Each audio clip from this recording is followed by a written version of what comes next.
salud mental es complicado trabajar sin que te guste lo que estás haciendo. La persona que tiene una discapacidad, producto de una enfermedad mental o de cualquier otro trastorno, sea considerada como persona. A veces nos olvidamos que son personas y tomamos decisiones que no corresponden al estatus de una persona. Pero lógicamente tiene que haber un cambio muy importante en la conciencia social de las personas, de los profesionales también, pero de los propios pacientes que se lo crean, de las familias también, que se crean que esto es posible. Y estamos ahí, yo diría que estamos empezando y nos queda un largo camino, porque solo estamos empezando a crear conciencia social, de que una discapacidad producto de una enfermedad mental o lo que sea, simplemente estamos delante de una persona diferente. Hay momentos en los que pueden necesitar mayor ayuda, pero otros momentos en los que se les ha de dar oportunidades,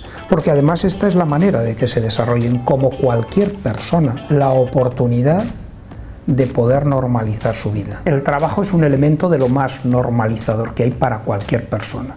Yo valgo para lo que valgo, usted para lo que vale, todos valemos. Lo que pasa es encauzar por ese camino, que podamos encontrar nuestro camino y que haya alguien que nos ayude a darnos oportunidad a poder desarrollarnos dentro de ese camino. Cuanto antes pongamos todos los medios para diagnosticar y para tratar con todas las armas que tenemos hoy en día a nuestro alcance, las posibilidades de éxito en este camino de normalización son mucho mayores, y este es otro de los elementos en los que tenemos que avanzar. Recursos sociales son importantes para esta normalización. Eso sí que se ha visto afectado porque nos hemos quedado a medio camino. Somos un país en general con una cultura democrática muy pequeña. La cultura democrática, ¿qué supone? Es una cultura del respeto a las personas, es una cultura de tener en cuenta la opinión de las personas, de que las personas son importantes, de que las personas acaban decidiendo por dónde va un país.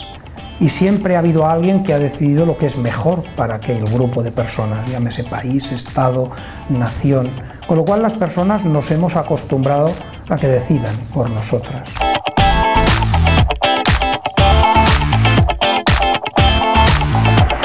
Con muchos compañeros con los que trabajo, no me tomaría nunca un café con profesionales que veo que lo hacen mal, porque también a veces los profesionales lo hacemos mal, pero lo hacemos mal porque somos insensibles, porque no escuchamos a las personas, porque decidimos nosotros por los demás.